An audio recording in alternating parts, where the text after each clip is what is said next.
Mark's set up already this kind of two-pillar framework, perhaps, for growth, how we've got to think about driving growth from below and growth from above, and really how perhaps, for all of you marketers out there, it's about finding the right blend and the right balance for you. So I'm going to give you a few examples of how we can apply the digital toolkit to help brands grow. And I'm also going to look at this through the lens of organic marketing that Mark has just presented, specifically looking at how we are looking across owned media, earned media, shared media, paid media, and for us leveraging both data and the power of content to drive growth and experience for your customers. So starting with owned, I'm going to talk about owned data first, because in order to identify those super users, those super fans, or perhaps your next generation of super users, you need to start by looking at your data. And every business has rich data assets, but the chances are that you're probably underusing those data assets. By data, of course, people might think we're talking only about your customer database, your purchasing data, your sales data, but also it's site data, it's call center data, mobile app and platform data. Don't forget your stores, and don't forget good old DM data, as well as email and ECRM. So one challenge, I think, is having this data in the right place, in a way that enables you to crunch it and generate some valuable insights out of it. And you've got to start to consider that all of your touch points are potential routes to talk to customers, and they are also potential ways to gather more information about your customers, to enrich your perspective of your customers. Because if they only buy from you once every 2 or 3 years, you don't see a lot of them. You don't really know that much about them. They have lives outside of their experiences with you. So how can you figure out a little bit more about them? So really, every touch point, whether it's an online touch point or an offline touch point, can now be used and crunched and triggered in the same kinds of analysis systems. So an offline touch point in a store, for example, can be used to generate a digital piece of data that can be pulled into the same data platform system so that you enrich your perspective of your customers. So if you think about a multi-channel business where a customer perhaps buys very frequently in store but very rarely shops online, you might have a perspective digitally of that customer that they're not a very loyal customer. And you'll probably talk to them in a very different way online. But the reality is they're buying quite frequently in store. So if you can join this data up, then you can get a better idea of who they are and talk to them in the right way and move them up that curve. This is effectively what Google's Universal Analytics is all about. It's not the only method of doing that, but it's based on the same principle. Much as you need to start by doing an audit of your own data assets, you need to do an audit of your own content assets as well, because every one of your branded touch points, your owned media touch points, is a potential communications opportunity. And largely, it is free. Obviously, there is a cost of activating and creating copy and so on, but largely it is free. So that could be your website, you know, your My Account section, your online app, your blog, your Facebook and social profiles, you know, your SMS channels, but it's also things like your stores, your packaging, your statements, and so on. So all of these are opportunities to talk to your customers in a much more cost-effective way, and actually in a more personalized way than many of the paid media opportunities out there. But the very important thing to figure out first is, what are you going to say to them? What is it that they could possibly want to hear about from you? Because in this sort of rush and fashion in our industry to create branded content, there is a little bit of a trap that brands could fall into, and that is in imagining that the content that you create is more interesting than the content that is actually already out there being produced by professionals. So if you can't read that at the back, the little girl is saying to her dad, "Daddy, instead of a story, can you read me some branded content?" When we're working through content strategies with our clients, we find it helps to think about what we call the content matrix, which helps you figure out what it is you should be creating and producing and pushing out to your customers. So there's a little grid that says, what are you trying to achieve? Is it awareness? Is it purchase? Are you trying to provoke an emotional reaction, a rational reaction? And then you can start to figure out where on that area you need to sort of develop your content. What sort of widgets or applications or webinars or celebrity endorsements you want to create. But the data can also help you figure out what you should be creating and how you should be creating it as well. Because social data, social sentiment data, will tell you what your customers are interested in, what they're talking about, what's getting buzz, what's getting shared. Search data tells you what questions people are asking. Your own site search data should be used to help guide what creative you want to develop, to give that content the best possible chance of succeeding, to take the risk out of spending money on producing really nice looking content marketing pieces of work. Okay, because at the end of the day, maybe there's a rule of thumb that as marketers you should try and follow. If you need to answer two questions from your customer's point of view, really, which is, number one is, why do I care? And number two is, why do I share? Because sharing really is the big opportunity for you guys in this interconnected world with 1 billion people on Facebook, where the audience is the media. And it's more than just an opportunity. I would argue it's a necessity, where these days there is more trust in some categories from peer reviews, online recommendations, than there is in expert reviews and the opinions of people who would once have been considered, you know, the defining influencers. If we just have a think about all that content that's being pushed out there and distributed, and we've already talked about Facebook, in fact, today, we need to bear in mind that so much of this content is unworthy and unshared. And then, of course, changes to Facebook's organic reach, changes to Facebook's edge rank also makes this even more challenging. So organic reach has reduced from 35% in 2008 down to about 6% this year. So yes, that's possibly something to do with Facebook being a public company now, and they have to drive revenue and make advertisers and brands pay for attention. But also you need to consider that there are something like 1,500 messages on average that go into everybody's newsfeed from friends, from those 150 friends that they have and the brands that they follow. So Facebook is trying to protect the user experience and to make sure that it's showing only content that's relevant and engaging. Another stat, which is either scary or an opportunity, is that there is 1% of brands on Facebook that have an organic reach of 84% or more. So either how can you get yourself into that 1%, or you can whinge and moan at Facebook and grudgingly hand over some money to boost that figure. But either way, you need to figure out what is working, what is sharing, what is being engaged with, and who is doing the sharing. And maybe you don't have to put all your eggs into the Facebook or the Twitter basket if you can identify the real influencers and the real advocates for your business and for your brand. So there are a few tools that help us do this, a few tools that help us figure out who's influential on the web and who's sharing information content and who's advocating for your brand. This is one I like, and it's not just because this is also created by the Havas Media Group by a bunch of mathematicians called MFG Labs. This is a tool called Where Does My Tweet Go? And there's a website, WDMTG. Where does my tweet go? What it does is it figures out where trends, tweets, accounts spread across the social graph within Twitter. So if you post a tweet as a brand or an individual, you can do this on your own as a vanity exercise. It says, here's the original tweet, and then every sort of concentric circle is one step out of how it's been distributed. And you can actually view this data in 2D and 3D, really nice kind of data visualization, and you can figure out where are those nodes on the social graph, where are those people who just give it an extra 10,000 retweets from them and their followers and their followers, their followers. So you can start to figure out who are the most influential people within the world of Twitter who are sharing and talking about your stuff, your brand, your products, your content.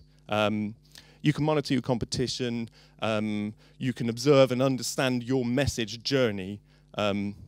So when I did it for myself, my message journey is pretty small. It goes sort of one circle out and then dies. But if you're a brand, then it's very useful. And it's all sort of linked into the Twitter's kind of spread rank algorithm. It helps you figure out why tweets, why content spreads. And talking about algorithms and earned media, we're on the earned media section here. This is probably the biggest earned media space of them all. Search, organic search. Not Facebook, not Twitter, not YouTube. Because effectively, organic search is an earned media platform because you get links, you get rankings by getting links, and you get links by pushing content out and having that content shared and a link back to your page. The right page with the right anchor text, with the right content that's optimized, will drive organic search. So when you're building out your content marketing strategies and you're building out your pieces of content, you've also got to think about how that content can work for you in driving organic search results, as well as brand engagement. You can get two for the price of one if you do it right. And in order to leverage further your own customers, the audience as the media within search, you can encourage your customers to share, or to like, or to +1, or to leave a review. And all of these pieces of data are now coming back through into search copy, whether organic or paid. But if you can pull these user endorsements into your search copy, then you can enjoy an increase in click-through rate from search marketing of between 5 and 10%. So really, I'm just trying to get you to think a little bit differently about earned media and how we leverage audiences and leverage fans, super fans, loyal customers to grow your business and spread your message. Now, onto shared media. As Mark sort of talked about, we're talking about going beyond a big media partnership with the Telegraph.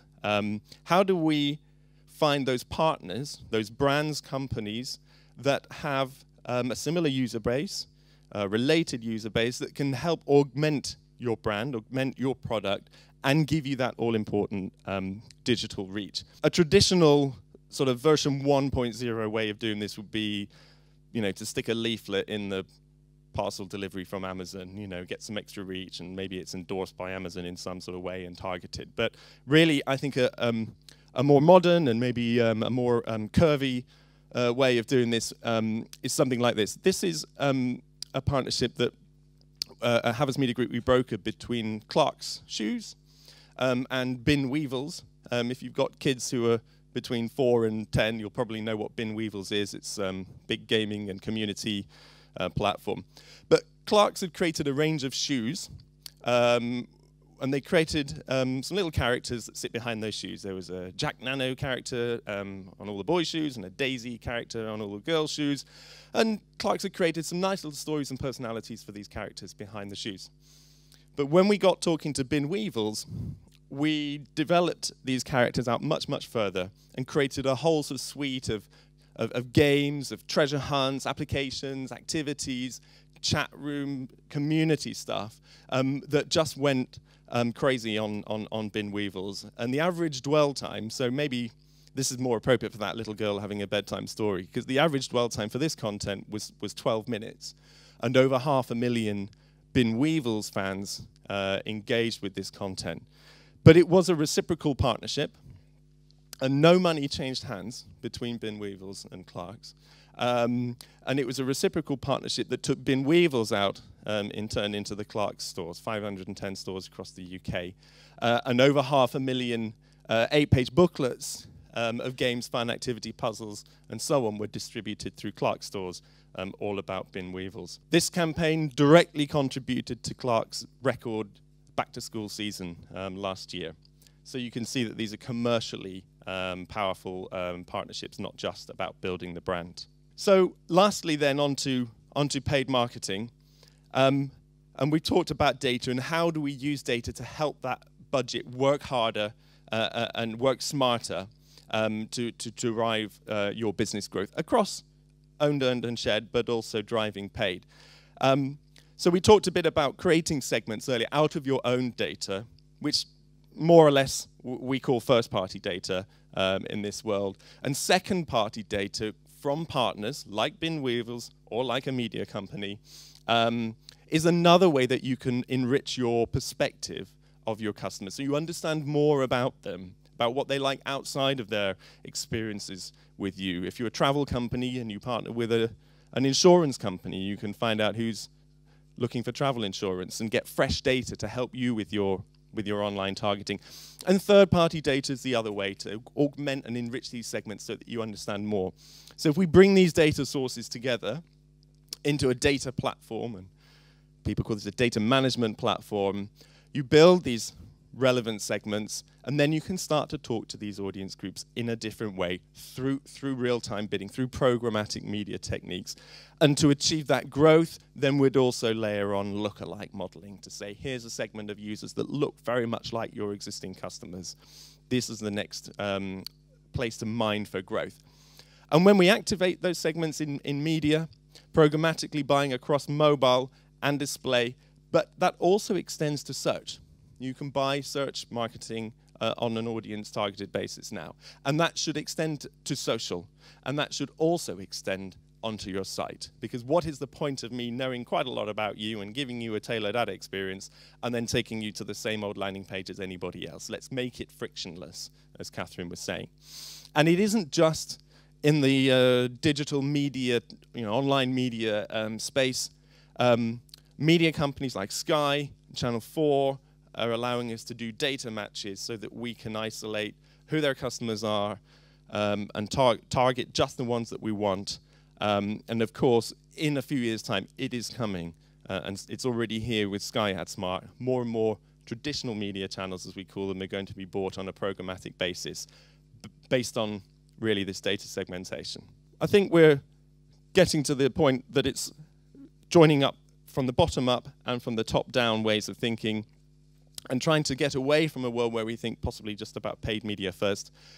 Lionel's already talked about stories are waiting, so I won't go into too much detail, but I've got a few more images here, and I've just pulled out really whether it was a piece of owned, whether it's a piece of earned, piece of shared, piece of paid, because although it was launched and announced with targeted paid media to take it out to a broader audience, really, as he's explained, the essence of this piece was an owned media proposition. It was the content hub, the little stories that are being created by influencers that we leveraged, that drove earned media and PR, and ultimately all of that content that was then created by the users, by the influencers, was amplified, was lifted back up to use with some more paid budget. So we're not just pushing a straight up 30-second ad here.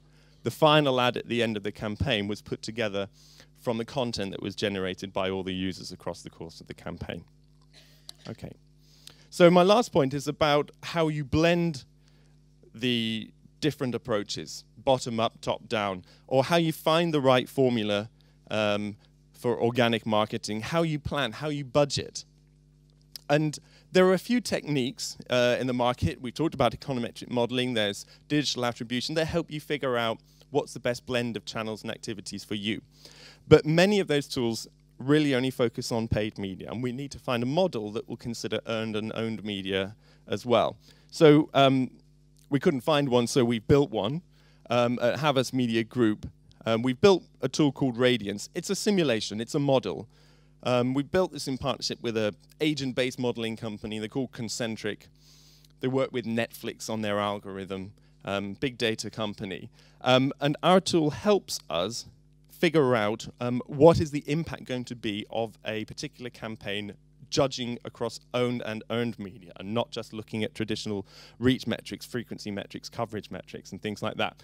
So we can start to plug in the data and measure the impact on business performance, measure the impact on brand performance, and we can also do scenario modeling that helps us figure out what is going to be the business impact and the brand impact on things like awareness, attitude, market share, and where that impact is going to come from, whether it's paid, owned, earned, and optimize that media plan, before it goes live. So that's another tool that we're using. It's still being developed. It's live, it works, but there are more features and functionalities coming. So we'll talk to you about that soon as well. But this is our sort of final piece of the puzzle, really, to help figure out how to craft campaigns for growth. So that's pretty much it from me. Just to wrap up, really, and leave you with a few takeaways. We've shown that it's probably not about a 30-second spot anymore on its own. The world lives beyond that. That using data and applying it across owned, earned, shared, and paid is crucial. And if we consider, of course, that there is no silver bullet. I'm sorry, and Justin did say at the start that there wouldn't be a silver bullet, but hopefully we've given you some pointers about how we can help you find the right blend for you, for your business, and for your audience. Okay, so that's it from me. Thank you very much.